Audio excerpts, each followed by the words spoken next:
What's going on, y'all? I'm gonna give it about 2 more minutes for people to jump on, and then we can get into it. There shouldn't be a lot of people. There probably shouldn't even be more than 10 people today, so that's good for you guys who will be on, just because there won't be so many questions. Uh, Let me try to get to. Man, how can I see the comments? I might have to tilt my phone back over.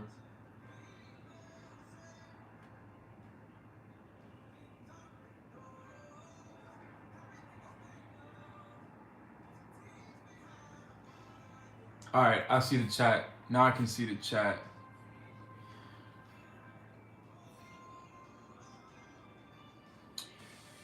All right, I might have to eventually I might have to turn my phone back around, just because it might be easier for me to see the comments, but I can see them for now. Good evening, Char. Hope I'm saying your name right.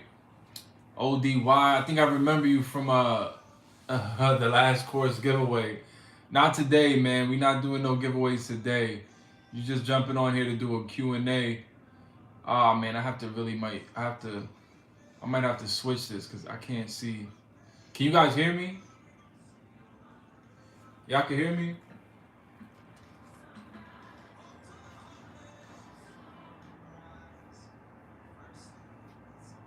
Let me know if you guys can hear me.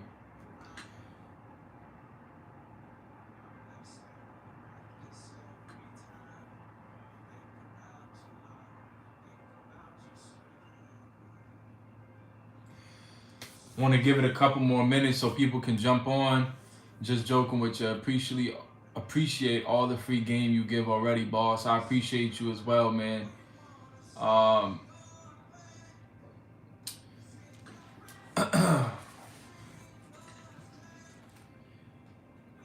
shot out some emails too, just to get people on here. Shanika, what's going on? Good evening, nice to see you. Brianna, nice to see you. You know what, guys? Man, I really want to keep this video up on my channel. So I really don't want the camera facing long way vertical, but I cannot see the comments. I don't know why it doesn't allow me to see them. It doesn't allow me to see the comments. Well, I mean, I can see it, but then it fades away. Whatever. If I end up switching it, that's, you guys can still see me and hear me anyway, so it doesn't really matter. Let's give it about 2 more minutes. So 8:05, we can jump right into the questions. I'll be on today for about maybe 30 minutes, not too long. Got some stuff to do. Michael Jordan, what's going on, brother? Good evening.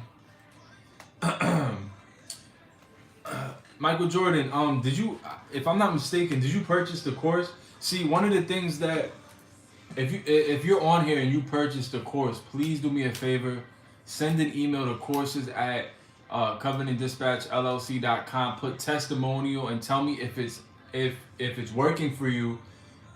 It is a long course because I designed it to be very detailed. So yeah, there are 6 videos. Each one's about close to an hour, 45 minutes long.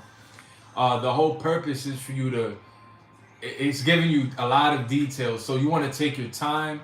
I recommend watching maybe 1 or 2 videos a day, soak in that information, meditate on it. Along with the course are course notes. So take those notes and kind of cross-reference. That the reason I put the notes in there is for you to cross-reference, kind of like as if you were in school, so it's very detailed though.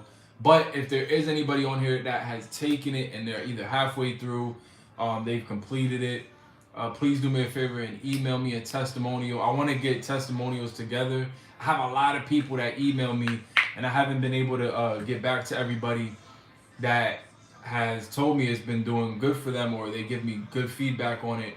And that's all I want, so I can add transparency on my website for people to know in the future. Also, let me know, guys. Let me know if you guys are also interested in let me know if you're also interested in So eventually I'll start to be posting more content as far as trucking. uh, I mean, I'm gonna be doing more interviews. I'm doing an interview with another dispatcher, been in the field for 20 years. I'm gonna be doing an interview with somebody who owns a trucking company. Company's over 12 plus $1 million. Good guy, and we're gonna do an interview with him. He's gonna share some of the information as far as how he got started and stuff like that. So I'll post some content, more content out there like that as well. But let me know what you guys think. It's 8:05. To be honest, we can shoot right for the questions. It's actually better for you guys that there aren't too many people on here. Uh, so that way it doesn't cause a an overload of questions to where I miss any. Miss Juju girl, she says, can you please add the link for the course to this video? Yes. After I post this video, I'll actually keep this video up. I might, I was gonna say I might go in and edit the first 5 minutes since I'm not really saying too much. If you're watching this video right now, as a result of me just posting it, please skip through like the first 5 minutes and then we'll jump right into the questions. But yeah, I will put the link under this video. And just so you know, also, and anybody else who's watching, the link for any of my courses are under every single one of my videos. If you want to access them, sometimes I pin them in the comments section as well. I will be purchasing my course package next week and will leave a testimonial as well. I appreciate you, Shar. It gives you an option to leave a review. So far, I got all good reviews on my dispatch course and startup kit. Some gave 4-star reviews, which at the end of the day, that I appreciate the transparency. It doesn't allow you to leave a comment, which I wish it would. But you know what? I'm going to be putting a post on Instagram, on my Instagram business page, where you guys can go in there and comment, so that way you're able to leave a review and comment. Also, if you Google my business, you can also leave a comment on the under my business site. How it pops up on Google. You can leave a comment there also. But you guys can shoot questions at me. I'm here for about the next 30 minutes, so let me know what you guys want to know.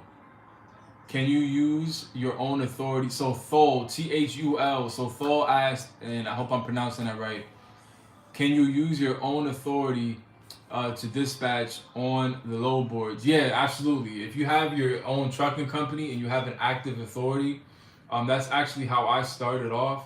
Yeah, you can definitely use your authority to dispatch loads. Now, you don't need to have your authority anymore. DAT was the only load board that was, to my understanding, that for a period of time when I started dispatching, you had to have an MC number, so you kind of had to bypass that. Now they allow you to use it without one. Forgive me for I keep putting my finger up because it's not. I have to, do that to see the comments. But yeah, if you have your own authority, you can definitely access the load boards and dispatch from your MC. And it honestly, like if you have your own trucking company, which I'll be putting out more content as far as starting your own trucking company, keeping your own trucking company. See, one of the things that I'll say for anybody that's watching this right now, if you're looking to start an independent freight dispatcher company, it is the greatest way to get into the field with little to no cost. But once you're in it and once you start your company, the best thing to do, I'll probably even put a video out about this, but the best thing to do is outsource your company and then jump into either starting a trucking company or jump into starting a freight brokerage. Pick one, but use one of those two legs to get yourself even more in the industry. It is possible to start a dispatching company and then that be your only income, but why settle for that? You might as well go all in and just continue to invest in more, here's an issue, and I'll be honest with you guys, transparent with you guys, because it's happened to me. Here is an issue sometimes as an independent freight dispatcher. You could have a carrier, right, and be dispatching that carrier on loads, and if they feel as though your relationship with them isn't going well, or things aren't going how they imagine, what they can do is look at the brokers that you're getting set up with to book loads for them. they can look them up and cut you out the middle, and there's no legal binding to you and them unless you set up a contract with them, which I don't recommend setting up an actual contract with your carriers. You just want to get an agreement form going. But there are people who have contracts that are binded, notarized, and everything like that, saying that the carrier is not allowed to, solicit and go contact these brokers and stuff like that. But those companies, unless you guys know, I don't know any that are actually successful to the point where they have hundreds of trucks. Usually, I know of only one company that they say they have over 200 trucks. I saw them on an interview dispatching, but a lot of times you'll see these guys, when you actually look them up, they actually also have a freight brokerage and a trucking company. They're not just doing that. So the best thing you want to do, my advice, is to outsource your dispatching company. Once you get it to, like, let's say 15 trucks, you maybe want to build it to a goal. Set a goal of maybe 30, 20 trucks, then outsource it, right? Find people, hire like 2 employees, or maybe find some people overseas. I mean, there's people in Russia and Africa and stuff that you can pay very little money and have them dispatch, for you, and it's going to be a blessing to them, because where they're at, the monetary value is going to be good either way. So you do that, you outsource it, and then focus your energy either on creating a trucking company or a brokerage. We're going to get into both in this channel. In this channel, it's all trucking. We're going to go through all of that stuff. So let me see some other questions here. Cassandra, good evening. Cassandra Allen. All right, so Shar says, how do you feel about this line of work and all the changes in the world, mandates, possible inflation, and etc.? Oh man, hold on, I didn't get the last part of your question. Possible inflation and etc. Will this line of work still be as beneficial? That's a really good question. So to answer the first part of your question, I love this industry personally, so I guess it would be a biased answer, but I mean, I really do. I love this industry just because I grew up around it. For those of you who don't know, who might be just popping up on this live or my channel, my mom was a dispatcher. She's going on, I think it's close to 20 years, but prior to the 20 years, she started off as an intern. So, but she's been doing it for a long time. She actually helped a company go from no trucks to now they're over a multi-million-dollar company. She doesn't work with them anymore, but that's my background. So I always grew up around it. I love it.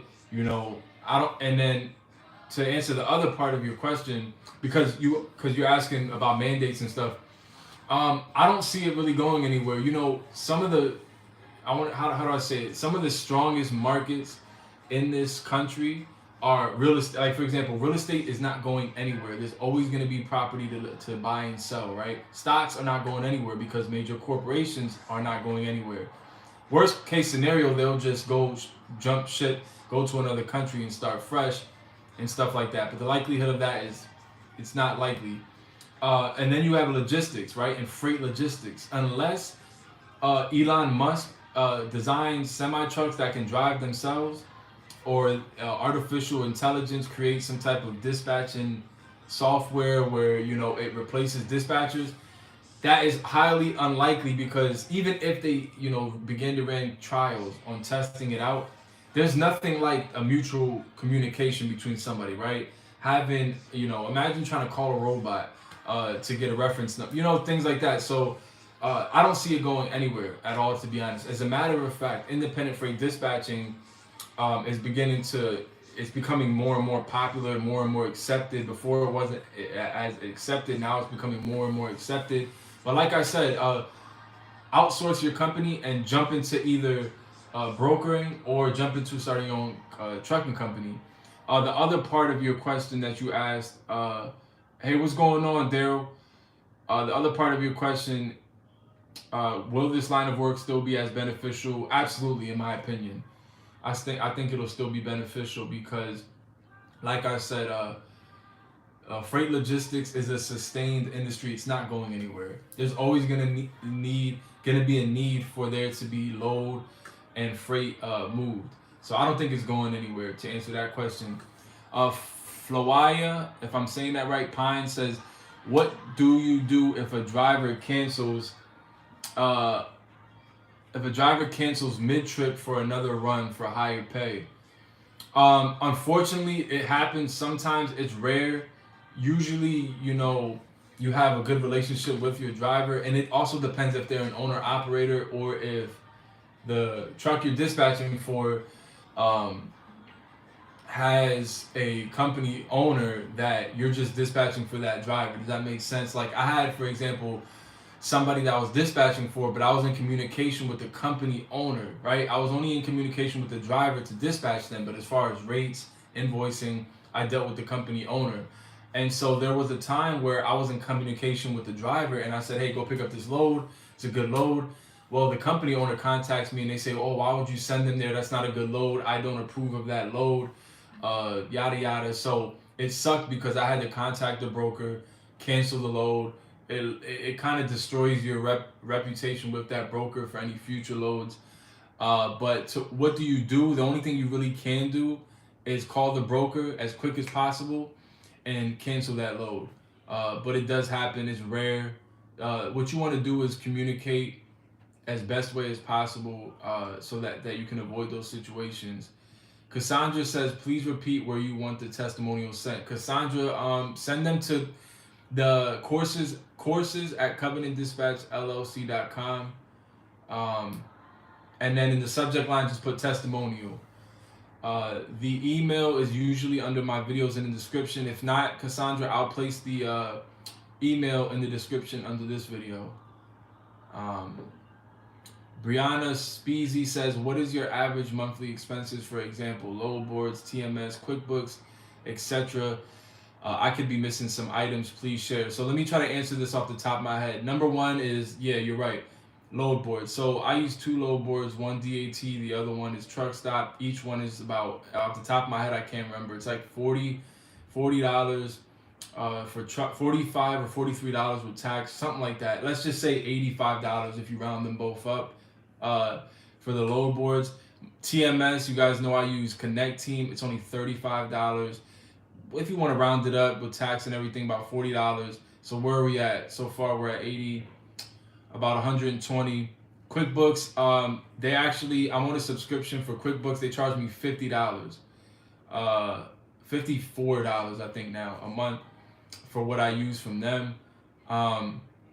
I also have an accountant. Sometimes I get every quarter I get on the phone with them. I would count that, because I would recommend you get an accountant so that way you're up to date with taxes and everything.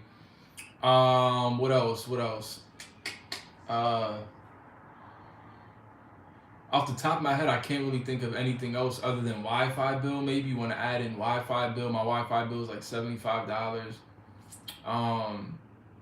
Phone bill, I have a work phone. Phone bill is about $90, $85, something like that. I'd say about, let's say $300 if you want to play it safe. Monthly expenses, which is the good thing about being a dispatcher. I mean, that's not really much, to be honest. When I was running my trucking company, I was paying somewhere around $2,000. Well, actually more than that. Yeah, well, about $2,000, $2,500 a month. I mean, you make the money, so it makes up for it. But Rodas asks, do you have to sign a carrier to a certain amount of months to work with you? No, you don't, Rodas. As a matter of fact, Rodas, if I'm pronouncing it right, you don't, and I don't recommend that you do that also, because carriers, you'll scare them away when you try to do stuff like that. There might be some people that recommend it, but I tried it once and it didn't work, because carriers are going to be like, okay, most carriers, they just want to utilize your services, but without being forced to, but you can, if you want to design your business set up that way, then absolutely go for it. Shar says, that was well answered. Thanks for the clarity and LOL about AI. Yeah, imagine that, right? AI. I mean, look at the times we're living in. AI is eventually AI is going to take over a lot of people's jobs. Absolutely. Good evening. Time to wake up. Good evening. How often to carriers have more than one dispatcher? I had a carrier one time. She had like three dispatchers. I thought it was stupid. Actually, we don't work anymore together. But what you want to do is provide professionalism and consistency to all your carriers. That way, they don't feel the need to go to other dispatchers. A lot of times, freight dispatchers have a bad reputation, and so unfortunately, carriers will go to other dispatchers or at least have them in the back burner just in case you end up being one of them, right? So Matthew says hello. If I'm driving a truck with the automatic gear stick in the manual engine, does the V8 exhaust pipe pump more gas in the wheel due to overload in this guy? You had me really read that whole thing too. What do you do if I'm not gonna lie, that made me laugh. What do you do if a driver doesn't want to pay you after you did dispatching? So time to wake up. The best thing you want to, well, in your carrier agreement, you want to list a stipulation that has a late fee, a late payment fee. Uh, you know, like listing what, like a late fee charge. Basically listing, hey, if you pay late every day that you pay late, you owe this amount. Once they sign that carrier packet, ideally you don't dispatch for them until they sign that carrier packet. Once they sign that carrier packet, you can hold them accountable to that carrier packet. You can take legal action against them because they signed it. What I recommend, some people get their carrier agreements notarized. What I would do, have them sign the carrier agreement using a third party company like DocuSign or something like that, because it matches their email, right? So there's a double confirmation in a way. Also, you can say, hey, for filing purposes, can you please confirm in this email that you signed the carrier packet and you agree to all the stipulations, and they send you an email saying yes. So now, if you want to take legal action if they don't pay you, you have the carrier packet, the DocuSign, and the email all as confirmation to file a lawsuit for them not paying you. La Tonique says, how much should you put aside for taxes and how often do you pay them? La Tonique, it depends on your business setup. You can pay them quarterly or at the end of the year. I recommend getting with a CPA to better answer that question. But based off of my own experiences, usually, depending again on your business setup, you'll pay anywhere from 20 to 30% on taxes, to be honest, because first of all, you're paying self-employment taxes, right? There's no way to escape that. That's 17%, right? It's the FICA, the Medicare, and the Social Security. So that's 17%, somewhere around there, 15 to 17%, right? Then on top of that, you have the federal income tax. Then you have your state income tax, if your state has income tax. If you're in Delaware, you don't have to worry about that. But I will get with a CPA to better answer that question. Mario says, how do you convince carriers that have in-house dispatchers to use your services? How do you target carriers that need your services the most? The best way, Mario, good question, by the way. The best way to do that is to, number one, charge a reasonable amount of money. I wouldn't recommend charging 10% off the bat, because that's a bit much and you're just beginning. So drivers will be able to tell if you're an inexperienced dispatcher. The best way to convince them though is to provide professional services. When you know how the statement goes, your first impression is they're gonna have a first impression by you communicating with them for the first time. So when you communicating with them, make it, I don't say fake it, but make it appear as though you know what you're talking about, even if you don't, to be honest. Like, be professional at least and make it appear like you know what you're talking about. And then also have more than one or two services to offer. Don't just be a dispatcher and someone who fights for detention and tow pay. Offer them IFTA filing. Offer them maybe possibly accounting or assistance with accounting. Offer them customer service. Just broaden your services, and you can convince them that way. If you own multiple trucks and just need drivers, if you own multiple trucks and just need drivers, what should be the split percent when you have other drivers driving your trucks? Thol, to better answer your question, are you asking? So if I'm not mistaken, Thol, you're the one that has the actual trucking company. So you basically what you're asking is how much to charge. So you own the trucks, or are you asking how much you should pay an employee to drive for you? Uh, Let me know if that's what you mean, so I can better answer that question. Shar says, "Is 10% too much as a beginner?" Yes, Shar. I think that's too much in my opinion. I would go for like 8 or even 7%, and it also depends on the equipment type. If you guys are brave enough to dispatch box trucks, then I would go for 10 off the gate, or 10 off the bat, or maybe even 8%, because box trucks can be a headache. Also, make sure that your box truck carriers that you're dispatching for are able or willing to drive in the Midwest, Northeast region, and they're over the road. Otherwise, you won't really see money out of it, to be honest. Have you added the step-by-step process to the course for negotiating rates? Yes, Cassandra, there's a video in there, a very detailed video on how to negotiate rates step by step. Michael Jordan said, I've been trucking for 15 and a half years, mostly in the oil field, but I do have 3 years of owner-operator experience with some self-dispatch. Yeah, Michael, you're going to kill it because, the best dispatchers are the ones that knows how it feels to be in the shoes of the truck driver. And for those of you who are watching that are like, oh, well, I never drove truck. What do you mean by that? You don't have to, obviously, you don't have to be an actual truck driver to know how it feels. You can be somebody that is empathetic with your drivers, right? A lot of times dispatchers are extremely rude, disrespectful. They don't understand what drivers go through. But being empathetic will open up transparency between you and the driver, and it'll better you as a dispatcher as well. Brianna says, thank you. In what way do you utilize QuickBooks? I was not sure if you use QuickBooks or not. I just throw that out there. When would you recommend acquiring a CPA? I would recommend acquiring a CPA off the bat, or at least doing a consultation with a CPA so that they can show you some of the beginning stuff, what to do and stuff like that.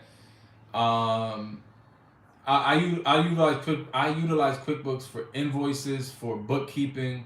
QuickBooks allows you to consolidate and make what's the word I'm looking for? Reports that you send over to your accountant. My goodness, your CPA or your accountant to better do your run your taxes and everything, run reconciliations with your bank statements and all that good stuff. Thol, so yeah, if you're looking to have employees, how about this, right? Well, if you want them to be employees, then you're mandated to, pay payroll taxes, and you're mandated to, go through, the headache of that stuff. What you could honestly do is hire them as independent contractors, pay them anywhere from, it depends. It really depends. If they're your trucks, I would maybe pay 25 to 20 cents, 25 to maybe even 30% of each load. I would do it like that maybe, or pay them a percentage per mile. Cents per mile. So maybe 40 cents to start, then bump them up 5 cents each 3 months or something like that. I would recommend that. I know I was charging my driver, I was paying my driver 25% per each load, but this was last year, and he had a box truck, so it's a little different. What is the highest paying freight? Flowai Pines asked. The highest paying freight is either hazmat freight or overhaul freight, right? Or oversized freight. Those are the best paying freights. You get the trailers with like the step decks and stuff like that are able to haul huge tractors and portable homes and stuff like that. Those pay the best. Hazmat loads pay really good. Flowai Pines asked, do you have any employees? No, I don't.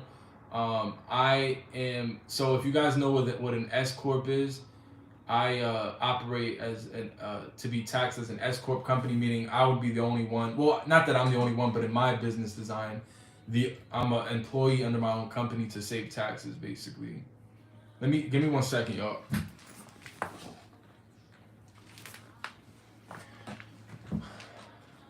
But yeah, so I would definitely uh, it depends, man. I mean, you can hire them as employees, but man, W going through the W-2 process is crazy. So up to you, but I would do independent contractors because you can just cut them off whenever whenever you feel as though if they're employees, you have to worry about workers' comp. You have to worry about they can try to file a lawsuit against you and all this crazy stuff.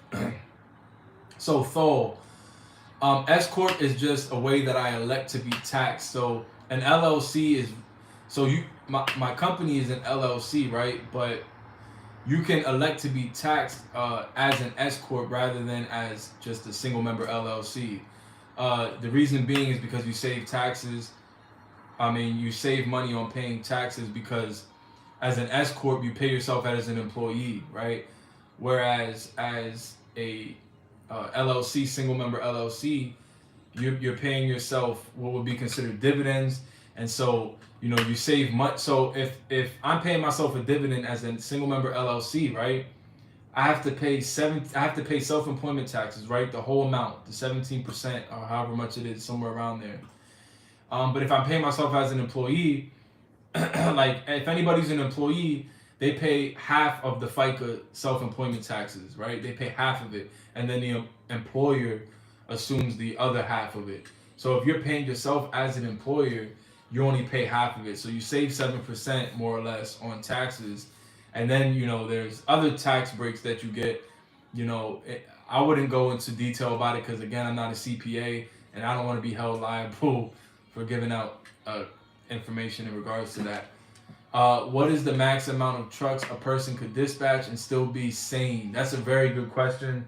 I would say once you're experienced, depending on the TMS system that you have, also depending on what field they're in. Like if you're dispatching over the road and regional truck drivers, and you don't have any dedicated lanes and you're just kind of dispatching them per day or a day in advance, I would say anywhere from, let's just put it like this. My stepfather dispatches also. He handles about 12 to 15 trucks, more or less. He does get help, but for the most part, he does it he does it by himself. But those truck drivers are local, so it is a little bit different. I would say realistically, to be honest, especially if you're just looking to be a virtual at-home offering dispatching services, I would say about eight to 10. Let's just say 8 to play it safe. And you just reminded me of something. Let me add something too that people should know, especially if they're looking to start dispatching companies, independent freight dispatching companies. Like I have to elaborate on that because it's independent freight dispatching. But if you're looking to do that, please, people, anybody, whoever's watching, get yourself an email address with your own domain. Get yourself a website. Get yourself a signature for your email. Do the little things the little things that go over most people's head. Do those things to make your business appear professional, right? Don't, jump into it. I've done one-on-ones with people and they're like, yeah, I'm ready to go and stuff like that. And they don't have any of these things set up and it just makes it harder for them. It will make it harder for them in the long run. And I tell them that, but they're just like, no, I got it down packed. I'm like, all right, cool. Also, heads up, I'll be on here for like another 7 minutes. Thol says, nice. Do you have an accountant you can recommend? I do. Thol, send me an email to Francisco at covenantdispatchllc.com. I'll put the email in the description under this video, but I'll refer you to somebody for sure. Have you started a brokerage yet? Mario asks, have I started a brokerage yet? That's a good question. I'm actually right now in the process of it because, I have a lot of family members who are either working in the shipping receiving department or they work for trucking companies. I mean, major trucking companies. And so the point that I'm at right now in my business, it would benefit me more if I open up a brokerage. So for transparency, anybody watching, yes, I am actually going to start my freight brokerage sometime in the next couple of months. I don't really need to yet, but I want to take a hold of an opportunity that's out there. So I will be starting one. I'll also be putting content out there on how to get it started and everything like that. Don't worry. I have someone that I'm going to be partnering with that has a lot of experience, and they're going to be sharing a lot of information as well. They're actually the ones that are helping me out. I understand how to do it, to be honest, but I don't have experience as far as being an actual, freight broker. It's basically the same concept. As an independent freight dispatcher, to be honest, you're the middleman essentially between the carrier and the broker. As a freight broker, you're the middleman between the shipper and the independent freight dispatcher and or the carrier. So the only thing that changes really is positioning. The concepts remain the same. The pricing is a little different, but it's the same concept, right? So heads up for you guys on here. If you want to ask questions, I'm on here for about another 7 more minutes. I will be posting this video for you guys to jump back on here. Dashboard Dispatch says, thank you for all your videos. Great info. God bless you. God bless you as well, Dashboard. I appreciate that. I appreciate all you guys' kind words. You guys send me emails and stuff. Like I said from my very first video, my goal in this channel is to just put transparency out there, be honest, and give you guys good information and real information. Are box trucks a problem dispatching full? Man, that's a subject. I mean, that's a very subjective question because I'm gonna say yes and no. I started off with a mix of box trucks. I actually have a good friend. He might even be on here right now, but he was one of the first, not the first, but one of the first box trucks I dispatched for. And I'll say this, right, for anybody watching, if you want to dispatch for box trucks, there's nothing wrong with it. There's money. There is possible potential money to be made. I would say this, like I said earlier, make sure that the box truck drivers are over the road, meaning they're driving, they're maxing out their 11 hours basically almost every day. So that way you can send them from, you can send them out on long haul loads, right? So that it maximizes not only their profits but your profits. Obviously with a semi you can run a little bit more local and reach bigger profits. But for a box truck, you typically 26 feet. So, and the other thing too is if you're dispatching for box trucks, make sure that they are staying within the Illinois, Wisconsin, Indiana, Kentucky, Pennsylvania, New Jersey area, Midwest, Northeast, upper Northeast, right? You want to stay in that region for box trucks because that's where the best freight is at for box trucks. If your box truck carrier that you potentially are going to get signed up with is not willing to do that, I wouldn't go for it, to be honest. You're going to waste your time most likely. Also, make sure that your box truck carriers have more than 3 months of authority time, or else you're going to struggle getting brokers to find. I don't want to say struggle, but it's going to be harder for the first 2 or 3 months to find them loads. You're gonna wear yourself out. So Mario says, I work with 2 drayage carriers and taking the same route. Can I reach out to you on some opinions to talk more on the brokerage? Mario, absolutely. My mother actually, that's what she does. She does intermodal. So she works with a drayage company out here in central Pennsylvania. They work off the rails, hauling containers back and forth around central Pennsylvania, even down towards southern Pennsylvania in the Maryland area. But yeah, man, contact me, Francisco at CovenantDispatchLLC.com. I'll put the email in the description under this video. Shar says, thank you so much. You've been very insightful, informative, and generous with your knowledge. Shar, I appreciate you once again. Thol says, cool, thank you. Raquel says, I agree. You have to make your business look professional and inviting. Raquel, that's absolutely true. Um, that's absolutely true. You know, when I first started, I remember I had a Outlook account. So my company was like something dispatch at outlook.com, and I was still getting loads like that, right?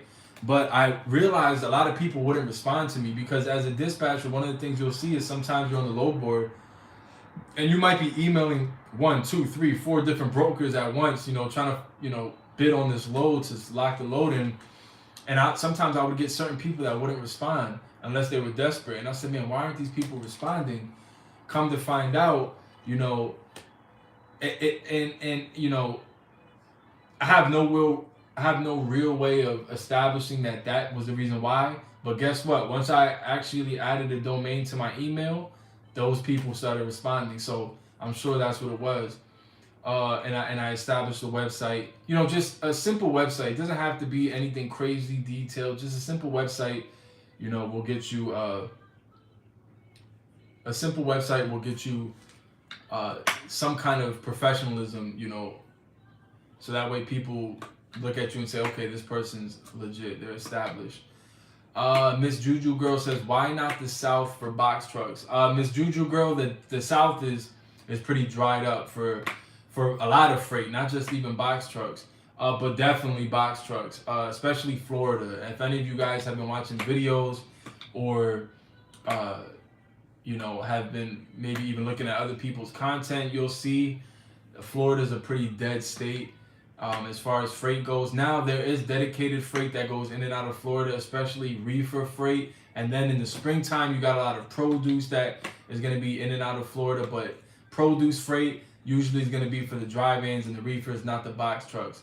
So down south for the box trucks, I had a carrier I was dispatching out of North Carolina. It was decent, but it was hard to get them back to, you know, North Carolina at the end of the week, and they were running over the road. So I would recommend that your carriers are willing to travel, if they're box truck carriers, to travel in the Midwest, Northeast region. You want to get them going there because that's where they got all the most of the good loads. What TMS do you use or recommend? Tiffany, I recommend Connect Team. Unfortunately, I don't have a detailed video showing how I use it to dispatch, and the reason being is because I have a dispatch course and I have it on there, and I don't want to be unfair to people who have purchased my course to put out that content. But I use Connect Team. Connect Team, I'll put the link for Connect Team under this video. It's a really good platform.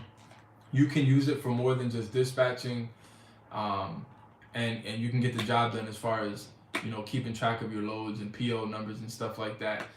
Mario says, thank you, man. Keep putting out the great content. Have a great weekend. Likewise, Mario, I appreciate you, man. Get in contact with me for sure. Dwayne MacArthur says, did I miss it?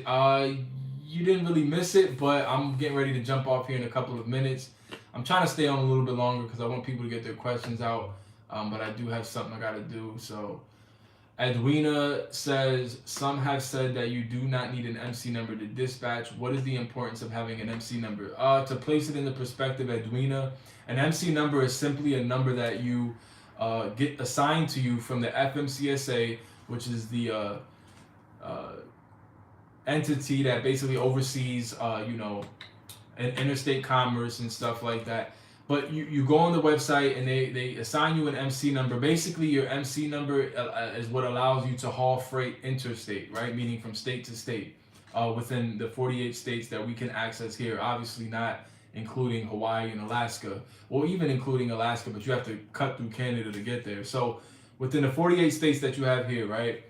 Your MC number basically allows you to haul interstate. Now that's for trucking companies, right? A trucking company that is looking to haul interstate would need an MC number. And if you have an MC number, like me and Thor were talking about earlier, you absolutely can dispatch. Like if you have your own trucking company, you can dispatch for your trucking company using your MC number. You know, you don't really need your MC number anymore to access the load boards, but the MC number is of no importance to a independent freight dispatcher. You don't need it to dispatch. Miss Juju Girl says, thank you so much for the information and your time this evening. No problem. I'll try to do this every Friday, you guys, the Q&As. Um, Also, so that you guys are aware, I mean, it's 15 minutes, but I have a promo out for my independent freight dispatcher course in my startup kit. My independent freight dispatcher course has 6 videos, A to Z, jumping into everything you need to know as far as the setup of an independent freight dispatcher. And then it also has 3 bonus videos. They're all how-tos, how to negotiate a load effectively, how to access, how to get carriers on board with you. And a lot of people have trouble with that. And then there's another how-to, I can't remember. I try to post them every month. If you get the course, you have unlimited access with your email and password. And then the startup kit has an ebook with 29 to 30 pages, giving you step-by-step A to Z information for those of you who just want to read it. And it's more cost-effective because it's only $50, whereas the independent freight dispatcher course is $200. It's definitely over about $1,500 worth of content and information for sure. But like I said, the reason why I did it is to make a cost-effective way for people to access a course that helps them out. But I'm running a promo on them both. It ends today at 10 p.m. Eastern Standard Time. The promo discount code is TGIF. Thank God it's Friday. So TGIF, and you'll get 20% off. So the dispatcher course would be $160, and the startup kit would be $40. So just throwing that out there. Brianna says, thank you for your time. No problem. Dashboard Dispatch says, as a dispatcher, have you booked a load for a carrier and the carrier had an accident or breakdown? Ever need rescue driver? Actually, I've never ran into that situation. I had a time where the carrier's seat broke, so the carrier had to pull over into a love station, and he quoted it out to see if how much it would cost. But no blown out tires, no major breakdowns. Had another time, I think, where the engine was overheating or something like that, but they had someone go fix it. And any situation like that, you always want to be, once again, transparent with the broker. So contact the broker immediately and say, hey, this is going on, just so you guys are aware, so that they can contact the receiver and let them know if you're ever in that situation. Brianna says, where are them waves at? I have no waves. Not anymore. I used to. Edwina says, thank you. Cassandra says, do you have a script or a list for the first carrier call? I don't have a script. You're about the 4th person that asked me if I did. I might make one up. I have a script for brokers, as far as emailing brokers. I don't have one for carriers, but while you're on here, I'll say this, right? When you're talking to a carrier, it'd be kind of hard to write out a script because different carriers are going to ask you different things. Carriers are a different breed, man. Truckers are a different breed. You'll get your guys that don't know nothing. They just want to get in a truck and drive. Then you got your ones that are a little bit more anal and they know a lot. Then you got your ones that are, they'll sit there and interrogate you. So I'd say just be respectful, be professional, learn the industry as much as possible. That way, you're not stumbling across anything they might ask. Typically, they're not going to ask anything beyond what you need to know as an independent freight dispatcher. But in my course, I go over the FMCSA, CSA, HOS hours. I go over all that stuff for that exact reason, so that you know that stuff in the event that you're speaking with a carrier and they ask you anything beyond what you should actually know. Because sometimes carriers are just trying to fish information and see how much you know. Unfortunately, there's a bad reputation for dispatchers because people just jump right into it not knowing anything. And so they just want to vet you sometimes to make sure you're good. Thank you for your time. No problem. Dashboard says, call broker right away and be honest up front. Absolutely. Keep doing live streams. I'm trying to do one every Friday. I know I said 30 minutes. The first 5 minutes I waited for people to jump on. I'm gonna wrap this up. I'll give you guys like another 5 minutes. So look, right now I got 50 minutes on here. I'm gonna wrap it up at 55 minutes. So you got another 4 minutes and 40 seconds. So shoot them last minute questions at me, and I'm gonna jump off of here.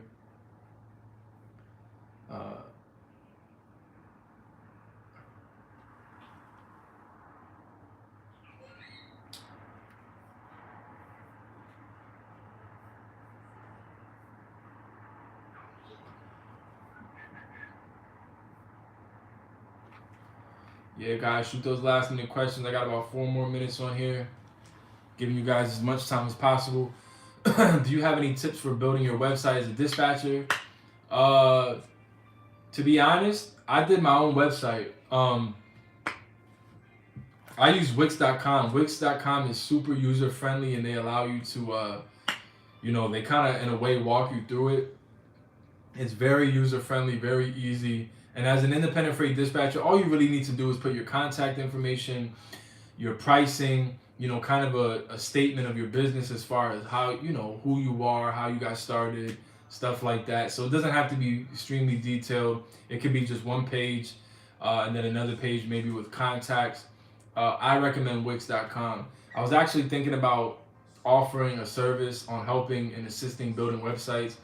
It's not very time consuming, but let's say I opened it up and I had a couple people contact me, that would be very time consuming. But Wix.com is a very good site.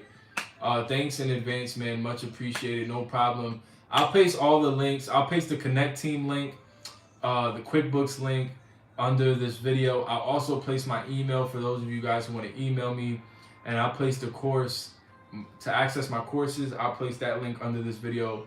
If you guys want to access any of my courses with the promo that I got going on. So let me know, guys. I got about 2 more minutes on here. Shoot them last minute questions at me.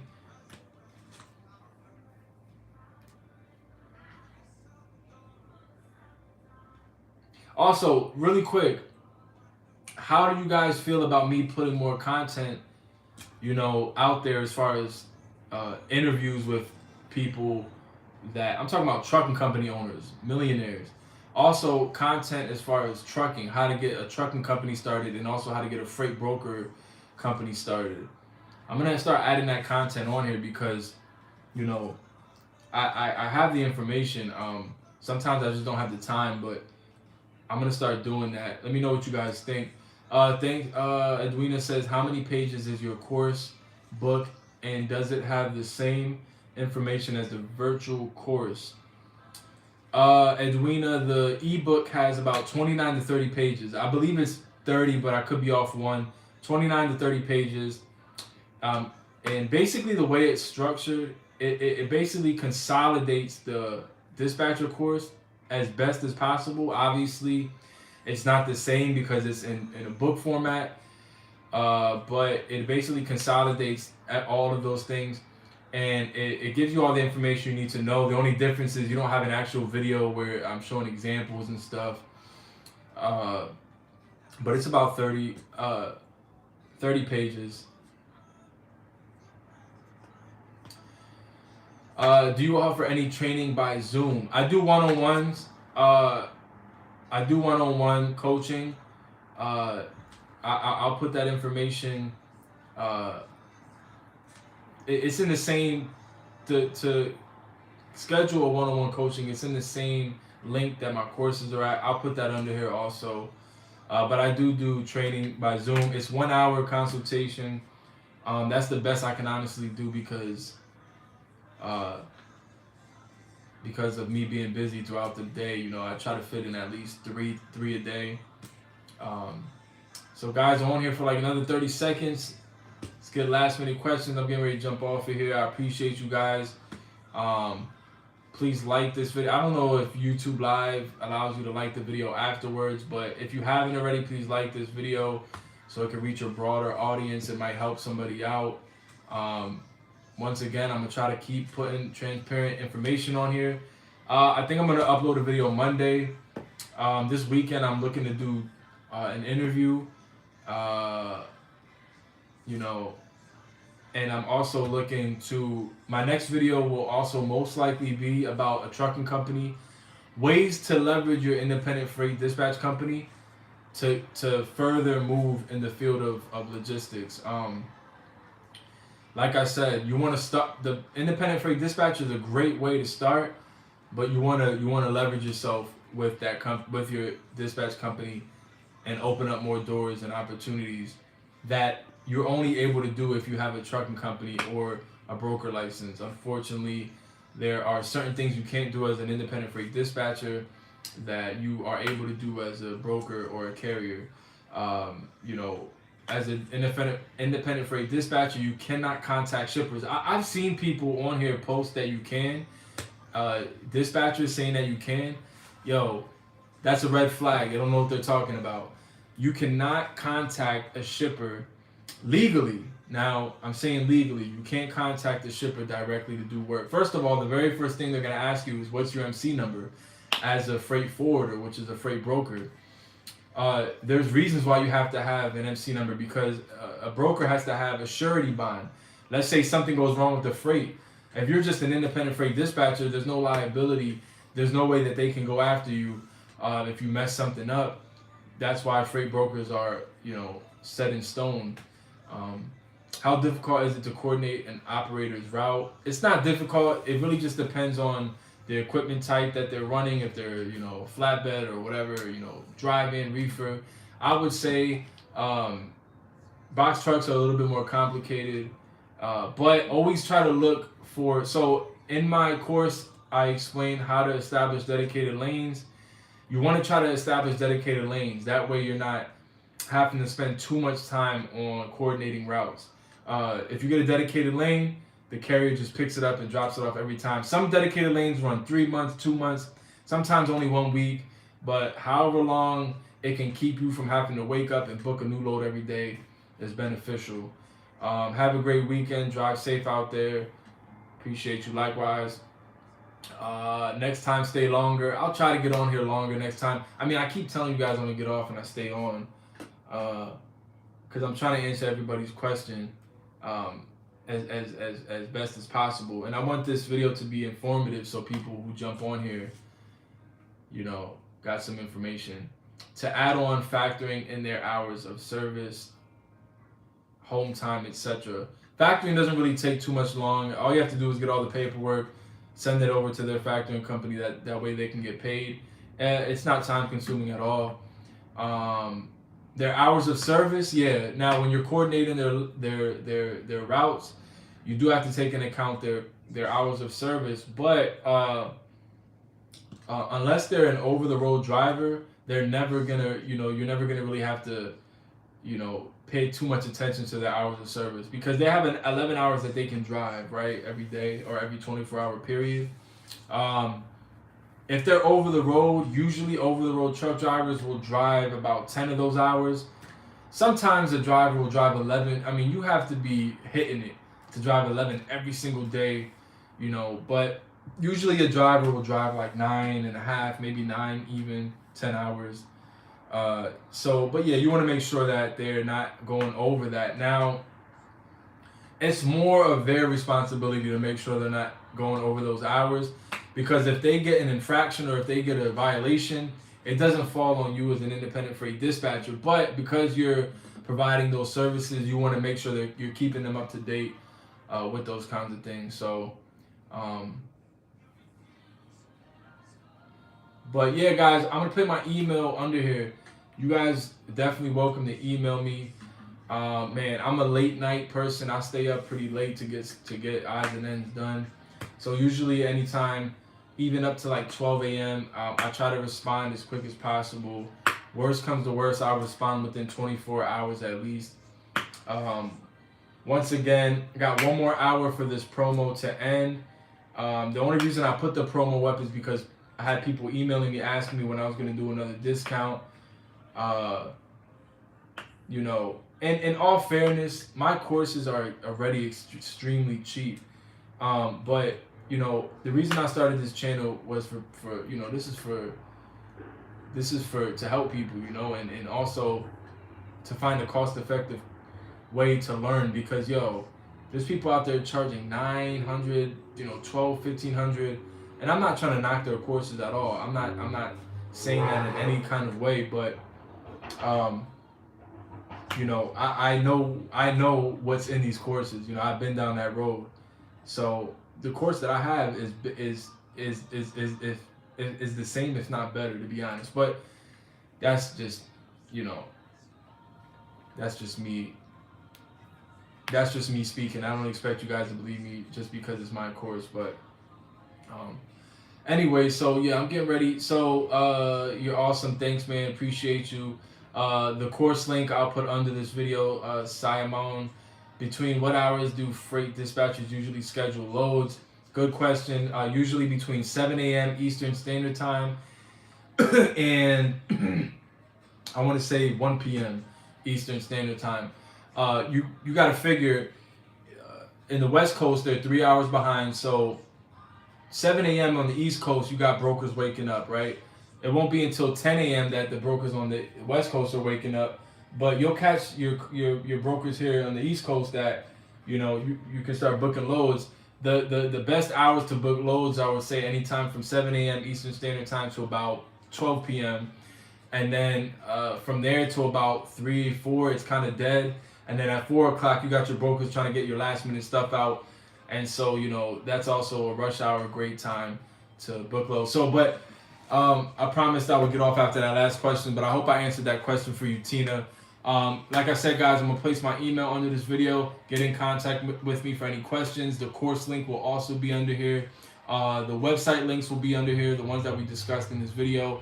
I appreciate you guys. I'll try to get on here next Friday for sure. That way we can do another Q&A, but I'll see you guys.